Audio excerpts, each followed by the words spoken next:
potential first pick if there's any really strong power pick open. Well, they're going pretty quick, the bans are rather. The first one off the board is going to be Azir. We've seen a fair amount of that prioritized by Nukeduck. It was a little bit hit or miss. He had, a good game against Origin. It wasn't really the standout factor, but not so good in his previous game. Interesting to see that they chose that first, though. Well, I think for Elements, they also want to see what ROCCAT is banning here, because you want to get into that situation where either you can just get a REXI Gragas and they don't get any tier 1 jungler, or you end up trading them. Elements here, banning the Jace. It was buffed. Yeah, I mean, I think on paper it looks very, very strong. The extra damage he gets at the last few ranks of especially Shock Blast, and now banned away against ROCCAT here. Both junglers, REXI Gragas, will be open. Sivir is also open, and once Kalista is banned, her value goes up. And is there anything else Elements really needs? No, and I like it. I like it. So let's see if Elements can turn the tide here with that Sivir pickup. We'll see. We've yet to see what ROCCAT's going to answer with, but also on the bans too. There's some interesting prioritizations. The Jace was mostly a patch ban as well. The Rumble against Steve. I mean, on the other hand, banning away Frog and Zeko. You can see which teams are paying attention to what right now, and there we go. We've got ourselves what might possibly be a Cinderfish, and of course also the Rek'Sai, which should prompt the Gragas from Dexter's side. Should be a Gragas from Dexter here, no real surprise at least, if that gets locked in. But yeah, ROCCAT just standard, almost want to say like top tier bans. Okay, you take away Kalista, Ryze, so on, and Echo has been, as we talked about, a very strong champion for Froggen in the mid lane, so their bans makes a lot of sense here. I would almost have preferred to see an Alistar come in as a pick, but they're probably afraid that JWoww could also take away this Fizz. He played it last week, so they decided to say Alistar is not our top, well, we don't need the Alistar, we can go Nautilus as well for Vander, so instead, we try and grab away these two carry picks. Right, but there's a couple problems with that, right? First off, they could have done it with their other pick, because Rek'Sai Gragas both open. Unless you're playing Gambit, most teams will take the Rek'Sai over the Gragas. So I think for ROCCAT, that one is fair enough, but it does give the Alistar over to Elements. That's my other point. Now you've got a Sivir Alistar lane to deal with. What is ROCCAT going to do against that? A Sivir Alistar lane, well, you need some sort of wave clear if you want to take the 2v2 lane, because what ends up happening, if you have, let's say, if you have a lane with no wave clear against it, the Alistar Sivir will push you into your tower over and over because Sivir is so good at fast pushing, and then once Alistar hits level 6, you just call down your jungler, you tell your top lane, be ready to teleport, and Alistar just goes in, he starts to dive, pops his ulti, and you can very easily punish people for being stuck under their own tower. So ROCCAT instantly replying saying we need Corki, and then just by having Corki honestly is enough to somewhat keep the waves away, at least once we start hitting level 6 and he can farm with rockets. I want to see what support gets locked in. Nautilus we have seen quite often for Vander if he can't get onto the big tank, but another part coming in. I mean, it worked last game to prevent the all-in dives down on the bottom side, so we'll see how that shakes up for Elements versus ROCCAT's duo lanes, if indeed we have the 2v2. It's the same lane here, but we saw last game how the Corgi part, they want to try and obviously have these quick trades with some fairly long-range poke, but also try and push the lane. They won't really be too easy against the Sivir. And also you have to be a little bit afraid of what Alistar can do in terms of setting up a gank for the enemy jungler. Yeah. But I'm really looking forward to see what's going to happen down this bottom lane. And if Elements can start playing around some proper wave clear from a Sivir. Yeah, so they have that Sivir for that wave clear. We've also got a Vlad locked in here for Froggen. And JWoww, I think we could probably see this one coming with the Ignite teleport.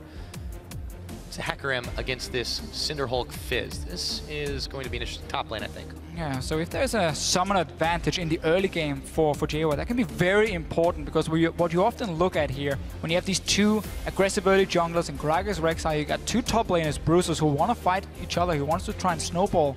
That one offensive summoner on the side of Elements can be the deciding factor in a 2v2 fight very early on in the game here. So we're gonna see more focus on the early game from JWoww. Trendy Force Rush, you have that Ignite here, so you have some extra power. Steve is more looking for Cinderhulk and scale a bit more towards the late game, and that could be super important in terms of how they play it out. It does also mean for ROCCAT, if they do decide to lane swap, obviously having that smite for Steve is gonna make him a little bit stronger, and he should be able to pick up a little bit more extra farm. He can double jungle fairly effective as well. So now the Lulu's locked in for Nukeduck's safe choice to lane against Froggen, who's had a little bit a bigger bit of impact than Elements as a whole. What is this ROCCAT lineup altogether looking to do, though, Deficio? Well, I feel like we have a bit the same style as Gambit, just not with the Italy pick, because once again, it's Bard, Corki, and Lulu. So you have this group together with great poke, great disengage, and you have a split pushing champion that can snowball out of control. So we're honestly seeing almost the same comp as what Gambit was running. Difference is Elements here, because they're also running the Gragas and the Hecarim top, they have a bit more punch in the early game to try and punish ROCCAT's start if they want to do standard lanes. And I really want to see Dexter put some time in that top lane now. Use your Ignite Hecarim, get his Trinity Force. It is 5-11. There were a few changes. The home guard is not as effective, but he's still a fantastic, strong pick. It's more than just home guarding in and trying to one-shot an AD carry.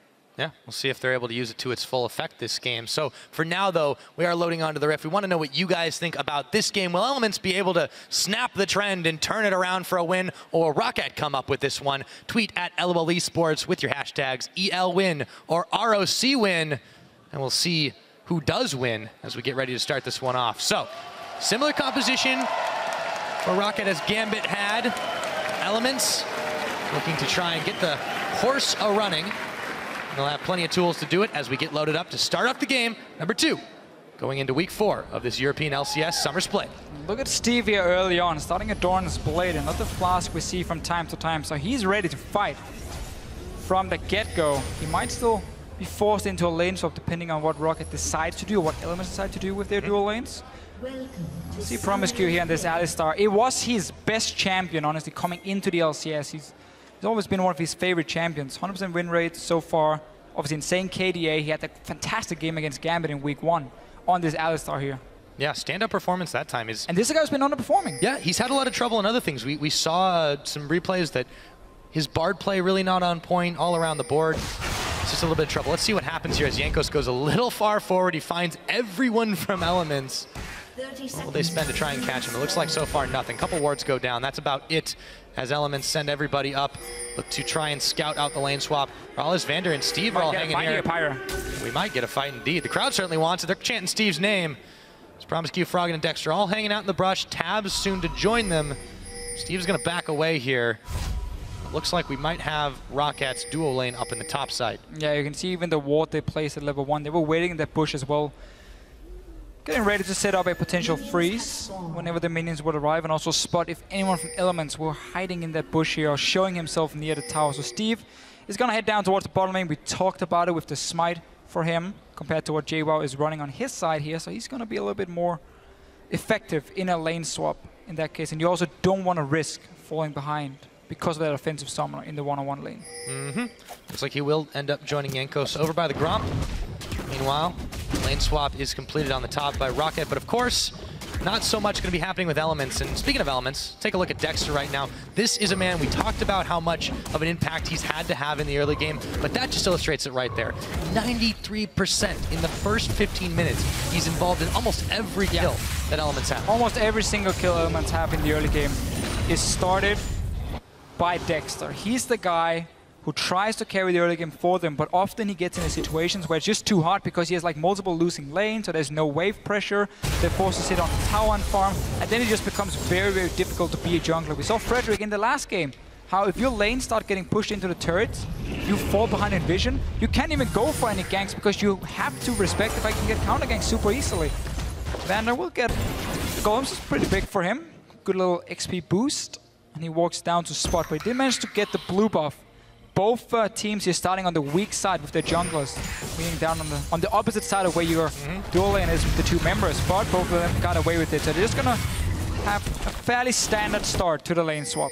Yeah, and this is nice too, especially for Vander. Not only was he able to grab a little bit of extra XP and gold there, but his item choice too, with the lane swap, with the free lane that they're currently having for ROCCAT, means he's not gonna have to worry about trying to harass for a little bit of extra gold. They're actually gonna send Jankos and Steve up here. Are they interested in doing a 4v0? Well, it might happen. Yeah, we're just going, once again, fairly standard 4v0. Both lanes were pushing down. Nobody got a freeze going. And therefore, you have to send in your top and jungle just to secure or make sure that nobody can teleport in and get some farm. It does mean that Elements will have control around the dragon, obviously because they were on the bottom side of the map, and they're just playing out the poor Rift Scuttler here, and maybe going for an early gank. Nukedog has been pushing the lane against this Vladimir, as we often see early on. And here we go. Yep, here we go indeed. This is going to be an easy summoner. Nukedog will flash immediately. However, A lot of investment from Elements to try and take him down there has really meant the tower hasn't fallen. I feel like it's not going to be a problem here because ROCCAT are taking their time as well. As long as they get it down, you know, 10, 20, 30 seconds after ROCCAT does, they're probably even going to get it close to the same time. It doesn't really matter too much. Now it's just about bouncing the wave back. You want, of course, the tower to kill all your minions here, so the next wave coming is going to push towards your tower, meaning once your top laner goes back up here, he gets a bit of extra farm. And there, both towers going down. Nice and even. Elements get a good bounce on that one. 2 minutes were left from the side of ROCCAT. Not really going to do a whole lot. So we talked a lot about how these two top laners, you know, you want to get them rolling in different ways. JWoww with the damage to be able to utilize that Ignite TP Hecarim to its fullest, even as nerfed as it's been. And for Steve to get nice and tanky so he could pretty much be diving the backlines with impunity. But how does this 4v0 really affect that plan? Who does it slow down the most? Well, slowing down, I mean, for ROCCAT, it was not about, you know, slowing down. Well, I guess it was honestly about, you're right about that one. It slows down Elements, obviously. The fact that they're running the offensive summoner. Maybe he'll turn the heat back on. Train a little bit, but yeah, no. It was basically to try and slow down JWoww on this Hecarim here. Don't put your Smite Fist into the one-on-one lane instantly. Don't risk losing that 2v2. But because Elements now have been able to take the bot lane tower, they don't care about Dragon clearly early on. Instead, they've swapped taps to the top side and gonna fast push in, because that's one of the problems for Fizz. He doesn't really have any proper wave clear. So as long as it's not the Corki or the Lulu, then Elements can keep using Sivir to fast push in the towers, but that's why they try and move taps around and follow Steve. He's gonna lose a few minutes on the tower, but he's gonna try and catch as many as possible after taps just pushed it in. Yep. Both the top laners will try to fight for some scraps. JWoww's gonna get a few fed to him, however. He's got the help of Promisq on the bottom. Vander, meanwhile, will go a roving, try and get some Dragon Vision out. He's pinged immediately, though. Froggen knows exactly what's going on there. We'll see if he actually does get pincered a little bit. Promisq's coming up, back around the side of the Dragon, but a Magical Journey will mean Vander is nice and safe. One of the nice things with Bard here, when you go in and you place a few deep wards, there are plenty of walls you can jump over and get out of the enemy jungle. Instead, though, we still have JWoww down here on the bottom lane farming. We saw before the Promisq was sitting there once the wave hit the tower. He's already hit level 4 though, and he's feeling pretty good from JWoww's side. It's getting more difficult then to go for straight dives and kill them. Instead, we saw how ROCCAT want to try and get in a position where they can poke him out and at least deny him the CS. He will still get the XP. Long range, of course, but if you deny him the farm, he needs to get to that Trinity Force point. He needs to get towards a tank item later to be super effective, and that's what ROCCAT is trying to deny him. Yeah, and Steve on the meanwhile, he's got the CS lead over his lane opponent, even though the two haven't really met. Jankos is coming up to the top side to see if Steve does need a little bit of help. For now, seems to be fine on his own against this Tabs and Promisq lane, and their fast push isn't really going to be happening right now. Well, if Jankos ever leaves the lane, the Sivir will be able to get in and hit the tower very, very easily. Tabs can just keep pushing it in, but because Jankos is staying on the top side, it of course, as you just said, becomes a bit more difficult, unless you send up a third member. So you can see in the minimap, Dexter is on his way here, but it also means that now JWoww is left on his own on the bottom side. So both teams sacrificing the top lanes a little bit here, allowing the dual lanes to start getting some hits on the tower, and they both play around him. Jankos knows that Promisq's around, but not sensing a threat, just goes and clears out his Krugs again. Steve's still holding strong here. We'll see if he continues to do it, because there really isn't that much pressure from Elements topside. No, I really like this a lot more for ROCCAT, what they're doing here. With Jankos staying top, at least he's providing some security for Steve so he can stay on the tower and farm. You saw the bottom lane. Once it hit the tower, JWoww just ran away. He was like, I'm not going to try and stay here. I don't know who's around. I don't want to risk getting binded by Vander and killed or something. So he backs away, meaning he lost a lot of farm. And then Radis and Vander got a lot of free damage on the tower, while Jankos, he's saying, I'm here with my top lane. I'm not going to let him die. I'm not going to let him lose more CS. And again, we talk about how ROCCAT, they want to slow down Elements in terms of the Hecarim pick here. They don't want him to get that Trinity Force early and be a bully. And it's working for them. They trade towers, but look at the CS difference between Steve and JWoww. Yeah, it's all good for ROCCAT right now. Meanwhile, Froggen himself is going to be trying to get a little extra CS by farming out in the jungle. Nukeduck will find him, and now it's a fight over the Raptor. Looks like that one's going to go to Nukeduck. Been very quiet in that mid lane since they've been focusing up and down rather than right in the middle, and that's really what I feel like is proving to ROCCAT's advantage right now. They're making Elements dance around. Lulu Vlad is not not exactly a kill lane. No, too not much. exactly. They tried to kill the Lulu. Yeah, Froggen really wants to turn it into a passive farm lane in the start. He wants to level up in this lap, but then he hits a point where Nukedog is going to struggle to trade with him because Froggen then start out-sustaining him, especially once you start hitting towards that level 9 here, get rank 5 on your Q, and then you can also walk into the minion waves and just clear them with your E. So Froggen is happy trying to neutralize the lane, but both teams have been trading towers. Top wave didn't get bounced by elements. It got pushed into tower, so Steve is going to get even more CS now, while JWoww has to try and make something happen elsewhere. It is slowly pushing back, though, for Steve, but he got level 6. There's a lot of gold in his back. Let's see what JWoww can do once he comes back. We'll have to see what JWoww can do, but for the time being, Vander really roving around here. Let's take a look at what they're trying to get done. Another magical journey over the Dragon Wall. Speaking of Dragon, take a look at that difference between when these two teams get it. Clearly, Elements have historically picked it up about this time. ROCCAT takes a lot more time to do it, but we know that they've had a lot longer games. Yeah. And I feel like right now, ROCCAT are in the better position to secure this one up.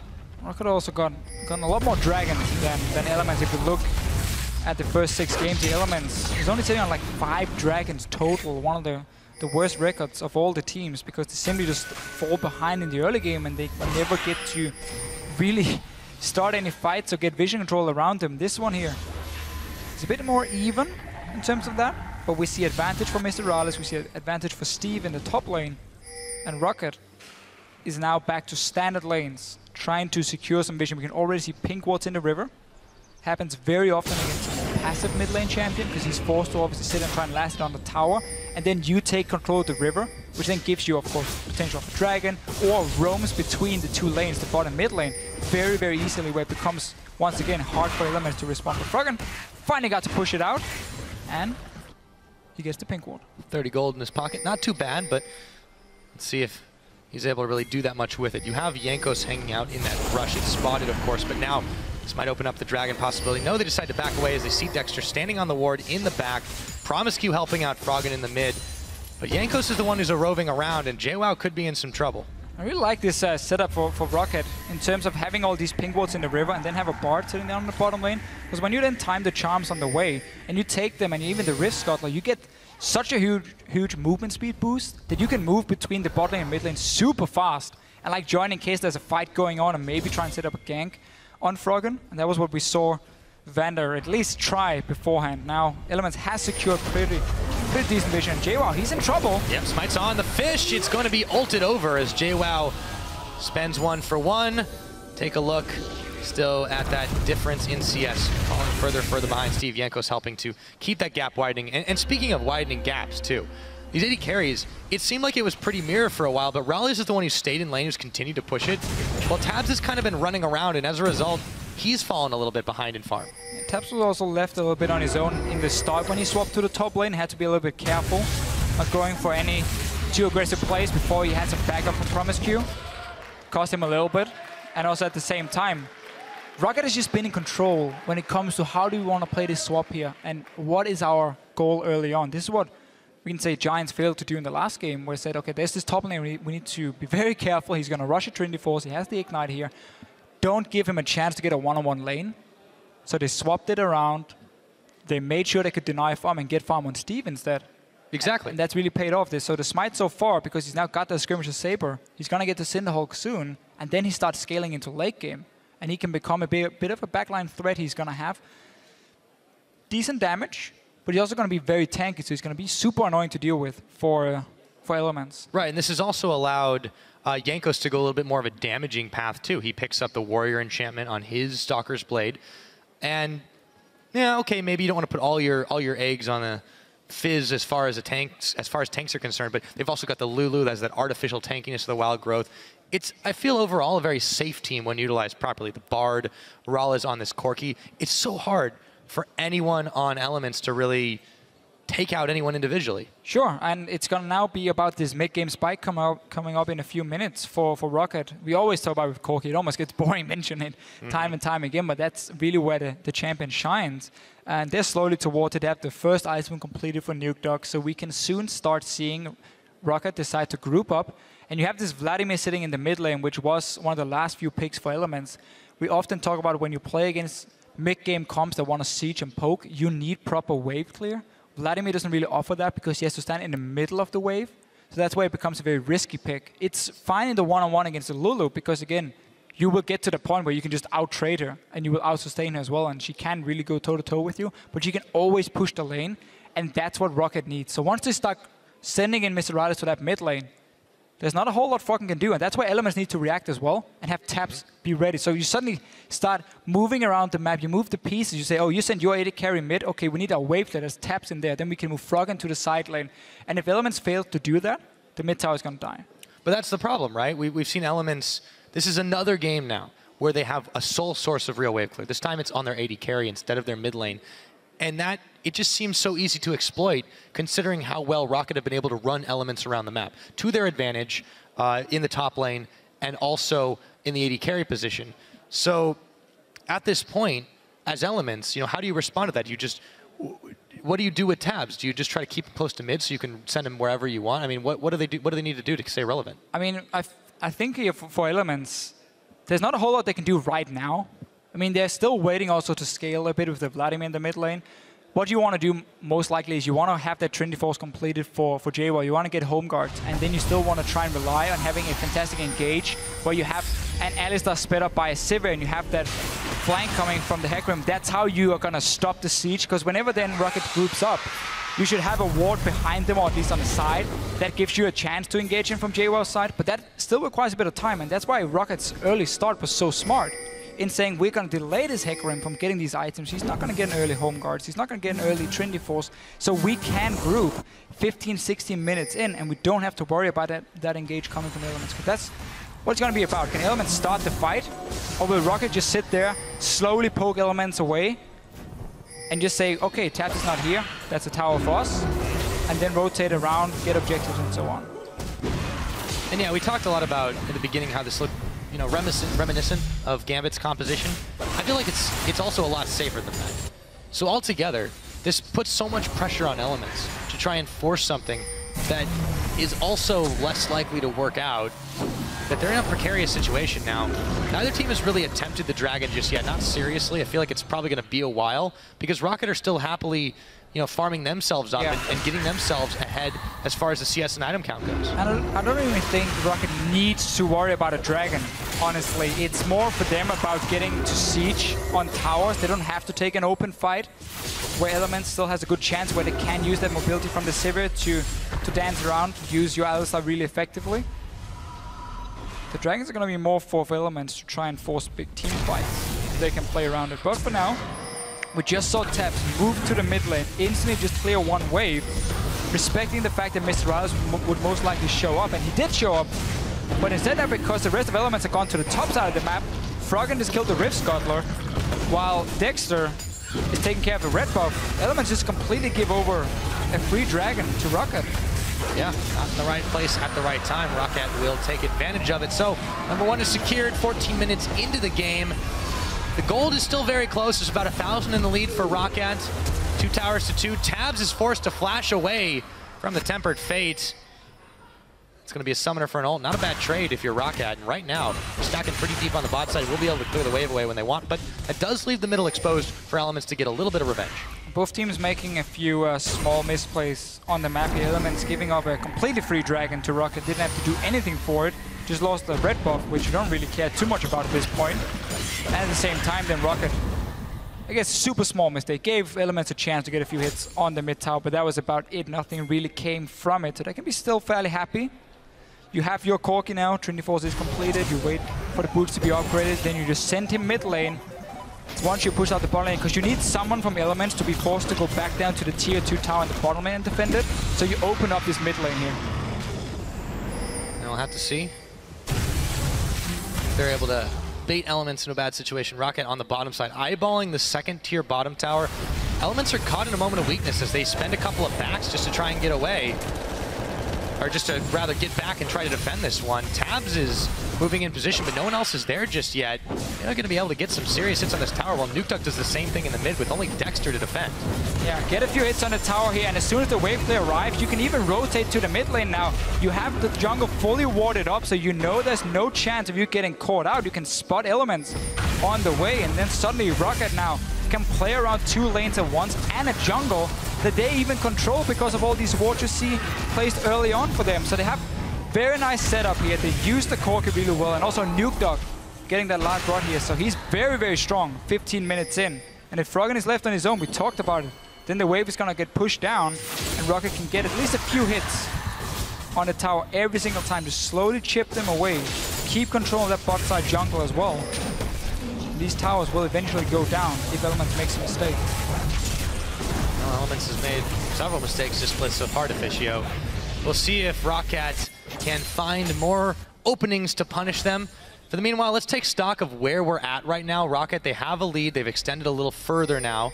2 towers to 2, still the count. 1 dragon to 0. Gold lead, not that significant. However, they are making Elements really dance to their tune. Steve defends this ward, this pink ward they placed down. Promiscu calls some backup from Dexter. The stun comes in. They don't want to take a fight, though. We'll see what happens as everyone's just dancing around and trying to make sure that they have the numbers advantage themselves. Yes, Elements just get the pink ward at least. Small victory for them. Let's look at the rest of the map. I mean, ROCCAT is just back to doing exactly the same. Rallis is pushing down the bottom lane. He wants Taps to go down and clear the wave, and then he just wants to swap with him and go into the mid lane.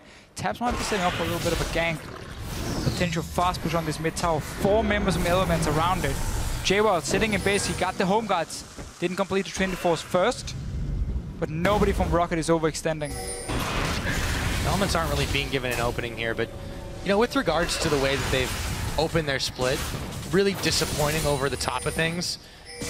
I feel like Elements are playing a little bit better here than we've seen in the last couple of weeks. Is that a fair statement, you think? I mean, it's been a fairly passive early game, which has been more about denying the enemy top laner, slowing down the enemy top laner. So Elements not really been put that far under pressure, but they're still 2,000 gold behind. I mean, 7 out of 7 games, they've been behind at 10 minutes in gold. So they're still not getting even just a small advantage in the early game. They fall behind time and time again. We need to see what they can do now with Sivir. They get time though from ROCCAT. ROCCAT is not playing super aggressive on the towers. So there is time for Froggen and so on to slowly scale up here. Well, and for JWoww too. He's been held pretty far back just because he wasn't really able to do much in the wake of the lane swap. But now that he's had some chance to free farm it up, he's getting closer and closer to his Trinity Force. But he's still not there. He's still sitting on those 2 items. So I feel like it's still going to be a while before he can really get a whole lot done. Yes, he's got the home guards, but as you mentioned, in 5.11, it's not quite as deadly as it was. It's not the same punch. It's not the same one. Yeah, it's still strong. Out of it. Still strong for him. Still going to be a big part of just how JWoww can engage from the flank for himself. But once again, we are back to the same as before. ROCCAT looking for an opening, looking for Elements to miss position and give up a free mid tower. And at the same time, you can wait potentially for next dragon spawn. You got the first one gifted to you for free. You didn't have to do anything. Your Fizz is slowly scaling in to be a big tank. Just give up, again, as we said, a bit more time for Elements to scale up, which is what they need. We haven't seen many games where Elements manage to get to late game. Yangas gets a ward and jumps out. He likes to live dangerously. So let's see what'll happen. We're getting close to the 20-minute mark. Baron will hit the field. The dragon is not more than a minute away. So for ROCCAT here, it feels like they're doing a great job of just keeping Elements away from any point of interest on this map. But they're not, as you mentioned, not extending that goldie that much. Take a look at the time it takes them usually to secure those Barons. It's still some time away before they usually attempt it. Yeah, nobody wants to rush it in at 20 minutes. Nobody really looking to do that in this game here. Instead, we are pushing out the lanes. ROCCAT. The ward kills, man. Those are exciting ward kills. Comes here for something here. Elements, though, I mean, this mid tower is fairly low. ROCCAT doing a good job keeping someone to defend. And they've got wave clear. I mean, we are really just waiting right now for the next dragon to spawn. Elements this time around shouldn't have to give it up for free. You got 2 items complete on your Vladimir. You got a vintage on your AD carry. You have to be ready to take a fight for this one. You cannot let ROCCAT slowly but surely get them. Yeah. Both teleports available for our top laners right now. JWoww's actually left the base. Promiscu's going back, but the dragon is procced. This is a mistiming from Elements. It's going to be another free dragon for ROCCAT. Maybe now Elements can get something done in the mid tower. So though. Elements rather try and trade for mid tower. Nice ulti coming in from Vander. At least trying to buy some time. It will go down though. But Elements saying we don't want to try and risk a dragon fight. Instead, we want to trade for something else. We want gold over the dragon stacks. And this is something that is okay to do, honestly, from time to time. I mean, the first few stacks from the dragon, we always talk about it's a super slow snowball coming in. Like, you need the 5 stacks for it to really be super, super important. Obviously, the first one is great, but the gold here is what Elements is saying. We want more gold. We need items to scale up for the Vladimir, for the Hecarim. Let's see a fight, though. Yeah, Vander might not be able to get involved in it, but Steve surely can as he jumps onto tabs and turns his attention over to Promiscu. Ignite's taking on him as a teleport comes up. Headbutt. In comes JWoww. Holds the fears on Steve, and that is going to be a 21-minute first blood. And it goes into Elements' pocket.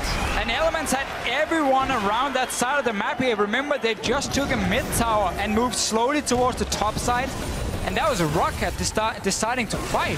Rallis was on the bottom lane pushing in. Let's see what happens mid now. Yeah, Froggen's in 2v1. I don't know if that pool is going to be able to get him out of harm's way. Wild Growth knocks him up, but he flashes, and now Promiscu has drawn the attention of Jankos and Nukedog. He's going to be fine for now, but the rest of Elements are going to be coming around from the ROCCAT side. They've got the stun up, and Jankos is knocked back into the team. Froggen on the very edge, trying to stay safe as JWoww plows in and takes him out. This game just started to heat up, but it took a while, the Officio. Rallis. Goodbye, Promiscu. Wanted one kill at least, but ROCCAT here, a few times now being caught out, and they were the ones looking for the fights, not respecting how many members Elements had around the map here. Remember, Rallis was on the bot side before. We did just get to see the small tap coming down. Longest first blood in the EU LCS has been a very slow-paced early game. Nobody's really tried anything until that fight we just saw. Yeah, it seemed like both teams were just sitting there, sort of like in an old Western, you know, when they're getting ready to pull the guns out. Instead of that, they're just sitting there polishing them, and all of a sudden they remembered, oh wait, now it's about time to go. There we go. So as it stands, then ROCCAT shot themselves in the foot. Yeah, at least once. Hopefully that for them that doesn't happen again. But Elements have even the gold up, close to at least. They're still down by about 900. They were down by about 1,500. So, but key members getting kills. Yes. Key members getting kills. Vladimir in the mid lane. Yes, we know how strong he is late game, and the Hecarim, who was falling behind. The entire lane swap from ROCCAT was about slowing down the Hecarim. It worked for them at first, but now with these poor engages, they've now given over some much needed gold to Elements. Hey man, JWoww's got 100% kill participation right now. And he's got his Trinity Force too. So, yes, it doesn't pack the same punch that teleport home guards Hecarim as it used to. Elements are still able to use it. They're still getting a little bit of pressure now. Tower was down in mid, of course. They've cracked the outer ring a while ago, trading it for that dragon. But ROCCAT, you know, with their 2 dragons, what can they really get done here that Elements can't? It doesn't seem much right now. No, again, the 2 dragons doesn't mean a whole lot for ROCCAT. So, honestly, looking back at it, Elements saying we'd rather trade tower or 1 tower for 1 dragon. It's not the worst trade, as long as they can go back and now fight for the next few dragons coming, so you don't get in that situation where there's this ticking time bomb coming in where you have to suddenly worry about a potential 5th dragon. We might see another fight though, Pyro. Yeah, we might. Looks like it's already in progress. Froggen is the target, but they don't have enough to polish him off. Look at Steve though. Steve is going around the side. Tempered Fate's gonna stop tabs in his tracks. Earth comes up, doesn't connect as the timing was a bit off, and JWoww running in the back, can't get anything done. At the end of the day, both teams had to back off. Nothing killed but wards here. A bit of a plan there for ROCCAT's comp with Steve coming in from the flank, and then you land the ulti from Vander to really buy him time to get to that back line. Mistimed it though, so it was ulti from Fizz and the Bard together end up doing, well, they got a flash from Tap, so they got something. But ROCCAT trying to force a fight. What they really want with this composition though is to sit down and push down these towers. Exactly. For themselves. You got the Corki, you got the Lulu, disengage from a Bard, like even trying to defend a tower versus Bard when you can land a Q connected between you and the tower itself is super, super hard to sit and wave clear from. So ROCCAT has not been aggressive enough at doing that, seeing as this mid tower with a Vladimir is still alive. Yeah, and it's really big credit to Tabs for being in the right place at the right time there too. I feel like Elements is really now starting to utilize him a lot better. Yes, he's the sole source of wave clear. I guess it's maybe a bit of a overstatement because they have a little bit. It's not a ton with Vladimir, not a ton with Gragas, but they can get it done. And the problem is ROCCAT, they're not securing these kills. They're not pushing Elements really far enough away from these towers to be able to do anything. So as it stands, Elements still has that tower in the middle. And everyone on their team is actually starting to hit a comfortable point. This is what Elements have wanted to do all split long, is scale into a comfortable position. This is the kind of games Elements have wanted to play every single time, but what has always happened was they would fall behind early, they would give up first bloods, they would get ganked in the lanes, or just honestly be out-pushed in the lanes, and they would fall so far behind in gold that at 20-25 minutes, there were barely anything they could do, and they would just end up losing like 30 minutes. This game here, because ROCCAT has been so passive, honestly, and because ROCCAT now took these engages where they were 4v5, 3v4, it has bought time for Elements, and it's exactly what they want. Yeah, and you know, harkening back to the very beginning, we talked about Elements giving up first bloods and how that seemed to kind of be the curse for them. Well, they secured it this time. Maybe if things hold, they'll keep on pushing this game in. So, more wards being cleared away. The Vision game continues. This time, Elements on the front. And now we see the push. 9 seconds, but now ROCCAT, yeah, they're able to respond to this. Nobody in position from Elements to defend. Tower finally goes down. The gold leads back a little further in their favor. Dragon spawn now. Let's see if we have another fight here, Deficio. Really what ROCCAT wanted to do 5-6 minutes ago. Taps was on the bottom side, and they could instantly just 5-man go and take the tower. Straight onto the Dragon. These are going to be important for ROCCAT. They want to go towards the number 5 here. Elements, they're going in for the fight. They are going in for the fight. Vander realizes too late that it's going to be a huge amount of trouble. Tempered Fate gets thrown down right in the middle to only stall things out. Froggen knocks over Ralev, and Nuke Duck is going to fall. Jankos picks up tabs in the meanwhile, but it is going to be a 2-for-1 as ROCCAT are scattered to the winds, and Elements will claim the spoils of the Dragon. And Vander ended up trapping his own backline right there. Elements could easily collapse onto them. The damage from Froggen and his ulti even came in after the ulti faded away from Vander. ROCCAT losing the fight, grouping up 5 members, not respecting the fact that JWoww can teleport in behind them. He gets a fantastic flank. Great team fight from Elements. They stop the potential 5 dragons now, so them trading tower early on for dragons now very worth it. Let's see it again here. Look at how Elements engaging with the Alistar first. 3-man knockup, then Vander. His own backline. He's trying to basically save them here, but in the end, it just buys a lot of time for Elements to position around them, and the damage from the Vladimir comes down anyway with the ulti after. And they can just clean up the fight. The cruelest fate is a tempered one, Deficio. 2 kills from for Froggen in the mid lane. 3 items completed. And not to mention, JWoww's had a big hand in this as well. Again, we've talked a little bit about the Hecarim nerfs, but clearly that's not having a problem. JWoww right now, well, I was going to say he's having a great game, but he got the blue buff taken away. Jankos, however, will pay for it dearly and sends that one right over to Froggen. Watching Promise Q on Alistar compared to the other supports we've seen him play, it's a completely different player. He really seems so comfortable in starting fights. He a beautiful setup here to, a beautiful headbutt, honestly, to deny the tunnel from Jankos. And Baron being started straight away from Elements. Look at the bot lane. Steve is sitting there, has teleport ready, but there's no jungler. There's a pink ward around it from Elements. ROCCAT is going to have to face shake in towards this one. This is confidence, but this is also controlled. Now they throw down Tempered Fate. Vander is able to stop that Baron thanks to his key use of ultimate, but Elements have maybe baited ROCCAT into a trap. Wild Growth, will it be enough? No, as Froggen takes his 5th kill of the game. Dexter throws the big barrel, slows down Vander for just a second, but still ROCCAT lose a member just trying to stop the Baron attempt, and now Elements are on the 2nd tier in the mid lane. Yeah, nice play again from Elements. After they create a pick, they start the Baron saying, we're just going to disengage if ROCCAT moves in and try and get a kill instead. We have so much mobility with, funny enough, the first pick Sivir, and of course your Hecarim to just get onto ROCCAT, secure another kill, mid-tower down. They finally really get to see Elements, like in week 1 against Gambit, where they get past the early to mid game. They're now heading goal, 30 minutes in, 5-0 Froggen in the mid lane. This is exactly the kind of game that Elements want to play. They need this win. They haven't won a game since that Gambit victory, all the way back in week 1. ROCCAT, though, scratching their heads a little bit about what the hell is going on. They haven't been able to stop these Elements. Still holding on. No gold lead around anymore, actually. And maybe stop the Baron attempt. Maybe keep stalling the game out, but that's exactly what Elements want. Just enjoying the music a little bit. Yeah. One of the joys of living in Germany here. Something we get to experience on a regular basis, that is for sure. So. Do you? I don't hear that kind of music very often. I hear it on the train, actually. All the time. Some guy gets on with an accordion. Anyways, back to the game, though. We've got, right now, Wave pushing in favor of ROCCAT on the top side, but Tabs is there to stop it. He seems to just be everywhere he needs to be. Yes, he's been behind the Corki and farm all game, but it's Sivir. You don't need to be a carry. All you need to do is press R while your team's grouped. Again, it's what I do in our Riot Rumble tournament, and it's working. For our team at least, it's working for Elements, and this one here, Taps. Yeah, I mean, if Deficio can do it, you guys can too. I mean, that's how it works, right?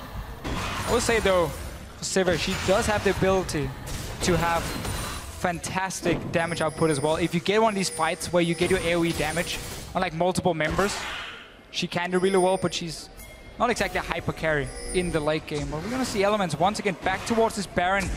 There's a lot of wave play on the side of ROCCAT, making it very difficult for Elements to just start up and siege a tower. Instead, secure vision in the jungle. You want to bait ROCCAT now into a fight here.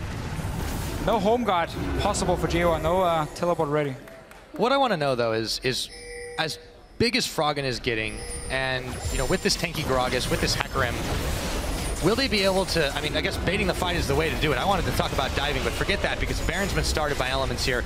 The damage is not that high because, well, also Froggen's not here, but all of ROCCAT here, this is very risky for Elements. Can ROCCAT stop this? All they're going to go around. To start a fight. They do, and Jump the Waters is going to slow down JWoww. Steve jumps on in, however, he's surrounded by Elements. See if he can get away. In comes the Hecarim ult. Steve's down, it's Dexter who takes him, and the barrel is rolled out, flashes away from Rollins and Vanderez. Jankos now, Hemoplague taking on him. Froggen ignited. Duke though, is getting chased down by everyone. Again, ROCCAT still lose one member.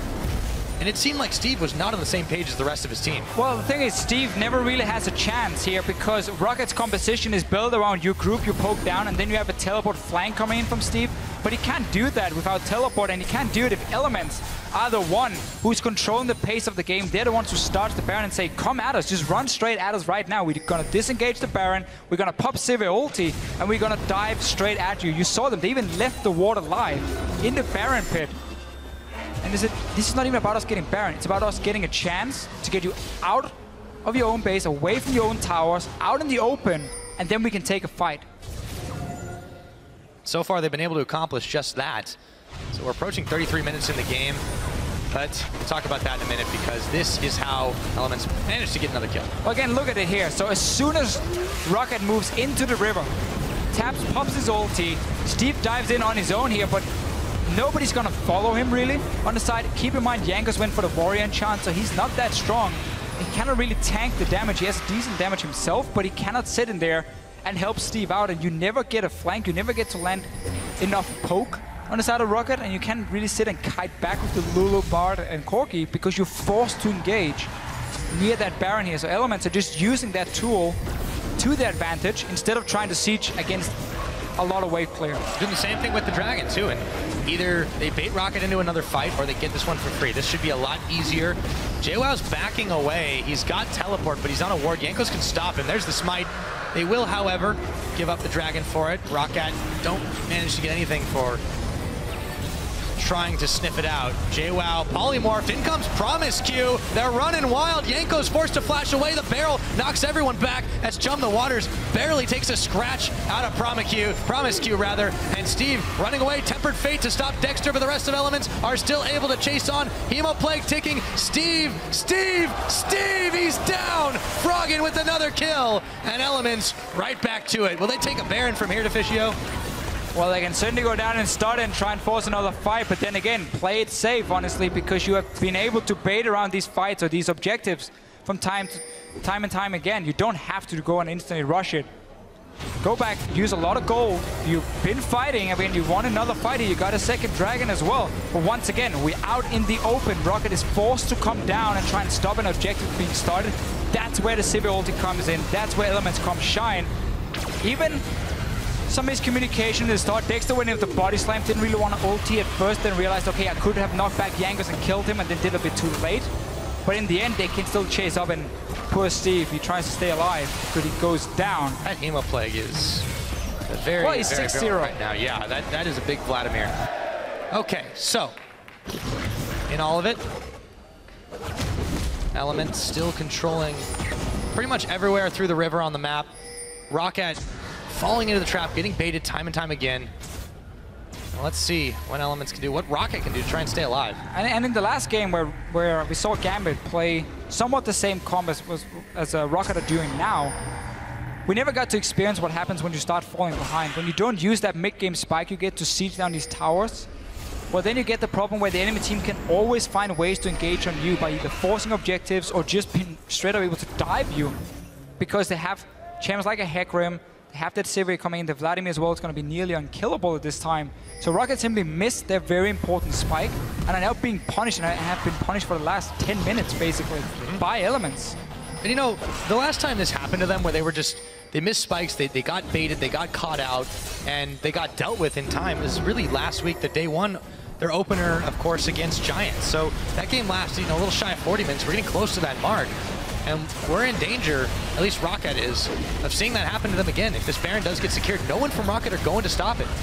No, everything is warded up from Element, so you have to face check so many different pushes getting into the Baron. Also, 2 guys are showing themselves mid lane. ROCCAT has absolutely no clue. Well, they might know this Baron is going on, but they can't see it go down at least. And now they notice. Yank goes! They're just too many Elements right up in them. Tabs is going to take that kill. Red buff on top of it, and Elements continue the slaughter right now. Extending that gold lead. Steve's on the bottom trying to split push. The Cinderhulk Fizz won't do nearly as much though. He can just go ahead and try to poke down the tower, but there's a tier 2 being fired down by Elements in turn in the middle. JWoww going back to defend it.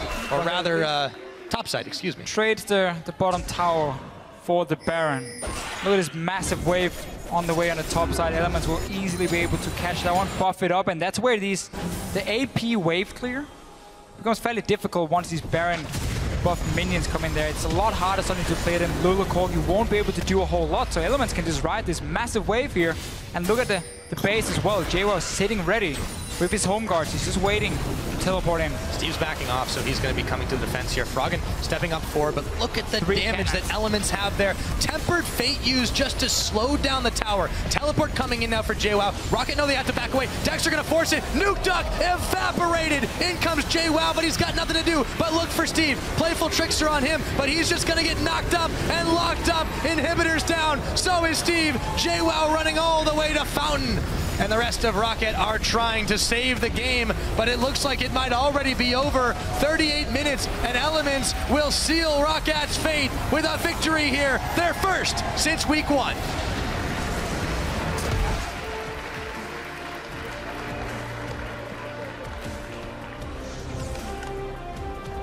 And a well-earned win indeed. As soon as we got past the mid-game here, Elements just took over. ROCCAT engaged into some poor team fights in the mid-game, got punished for it. Froggen got so many kills, and Elements got to play the map. They got to play out in the open with Hecarim, with the Sivir pick, the first pick coming in for them. And it just worked so well in always diving on to ROCCAT in these big team fights here. They never really got to use their composition at all, no. ROCCAT's side. They had a fine start. They were slowing down JWoww. They had the possibility to start grouping on the mid lane, use your Corki Lulu to poke away, but it was just way too slow from them. And then they started taking these fights, they lose them, and suddenly Elements get enough time to scale up, get the map open, and they use it.